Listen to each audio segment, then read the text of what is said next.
Já nevím, jestli to tak vidíme na té kameře, jo, ale my tady dost paříme.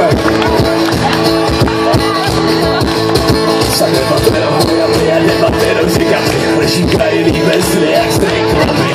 Tam mě pšenka nekvete, člověk jste vyfindul se z prasete. Viděli samé to ne rybáše, stojí nový zbytský guláše. Pastových talířků kartou se zlata, přitom rozdělují pohlata.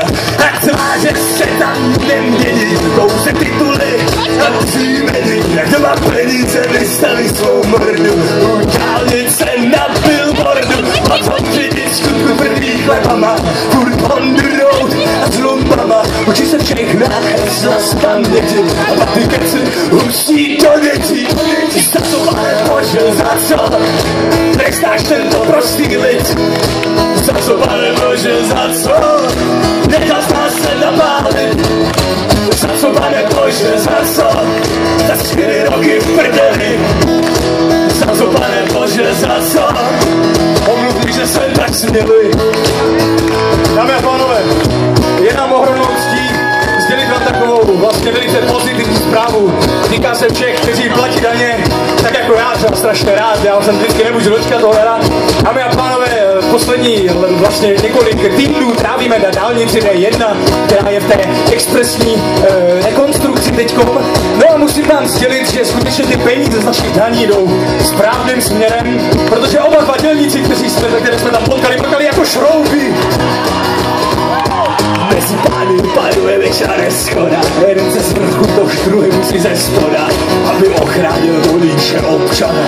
Před kapitalistickýma zrůdama, taky ty kradou brojči a truzy od lidí, ti padne aferky se potnul od klidí, hlavně dodržovat všechny zásady, když se špína, tím dá za zády, hledou štají svojí příslušnost, chce být co by mě dělá hrubost za slušnost, bo se mi nelíbí morální předlohy, čili papalaši hrající si na bohy, povinné školení pro všechny poslance, lehce planého švaní, lehce arogance, a místo polední debaty z prdu kulička, ať zpětá naše zemička. Za co, pane Bože, za co trestáš tento prostý lid? Za co, pane Bože, za co nechal nás se napálit? Za co, pane Bože, za co za 4 roky v prdeli? Za co, pane Bože, za co? Takže chci, abychom trpěli. Já jsem se zadíval na to, jak se tady rozjíždí kotel. Bavíme rozjíždící se kotel.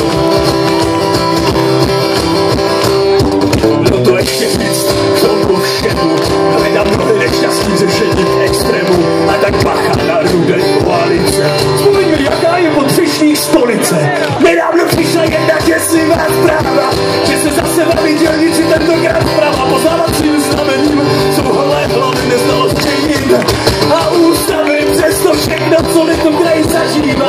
Probíhají všechny na pokoje fajslu, popiva a stále věří na rýtíře v planíku. Vždycky odvolil národ vyčkávací taktiku, tak si tu pomalu každý svůj život mě.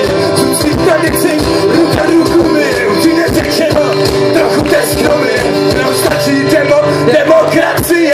Za co, pane Bože, za co trestáš tento prostý lid? Za co, pane Bože, za co nechal z nás se napálit? Za co, pane Bože, za co za 4 roky v prdeli? Za co, pane Bože, za co se